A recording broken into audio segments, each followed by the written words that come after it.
colleague of ours, yes, a colleague of ours who called out a reporter, a fellow colleague, and did it in a very uncouth manner. Called her mannerless while on air. Live television. While on air. To give us more updates on Nigerians who were evacuated from Ukraine via Bucharest Airport in Romania is our correspondent Mary Chinga, who is on ground out there, as we listen to some of the returnees. Mary, good morning, and thank you for joining us on the morning show. Good morning, Reuben. Good morning. Good morning, Reuben. Good morning. Can you hear me?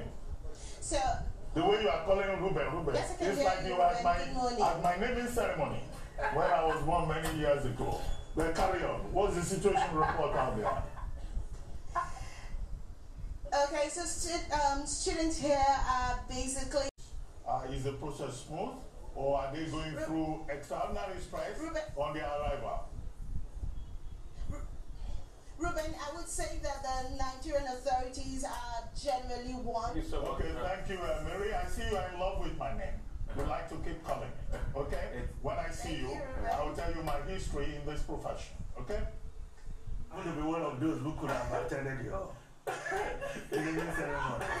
Well, we just added Mary Chinga to that list of the privileged ones who can call you Reuben. Just leave it at that. Let's just leave it at that. First of all, she didn't do anything wrong for me, based on the standards of what we do. If you want to make your standards cosmopolitan, worldwide standards, titles, appellations are not used on air. Yes, so people, different countries might decide they want to, but titles and appellations are not. You know, and then she didn't use the title that he expected her to use, and he called her mannerless while on air, young and mannerless. So whenever the people in our industry, there is always that anxiety about how a guest is going to respond to how you refer to them.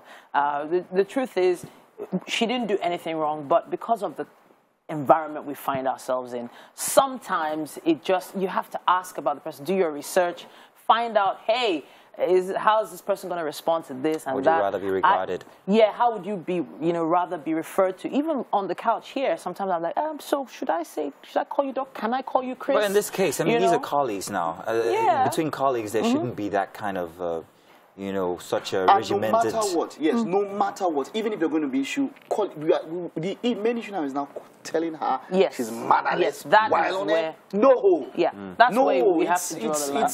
For me, it went awry, especially when after so much, the instance still tarried on. Even after the first instance, the second instance, and while you're talking to another guest in the studio, you're still referring to that same, and making such light. It did feel like there was something else going on that we were not privy to. Exactly. It did feel like that. But it's not the first time he has done things like that. We're actually referring to Reuben Abati, who is a fellow colleague, like you said, on TV. So it has happened where he has called out a fair. I think it was with her, and I can't exactly remember what happened in that instance, but called out on air, and it was distasteful.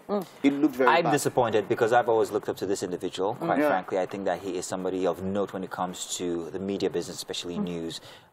Being a former spokesperson to the president, if I'm not mistaken. It's somebody that you ought to look up to. But and you were trained, we weren't trained here. We were trained in Oxford, and especially the UK is the #1 place that they will refer to you by your first name, even if it's the Prime Minister. So he's Boris Johnson. My issue now is your company policy on this. The company involved needs to develop some kind of policy so where they can sort things like this out before they go out on air. All right. So at this point, we have a few facts for you, and we'll be back with more.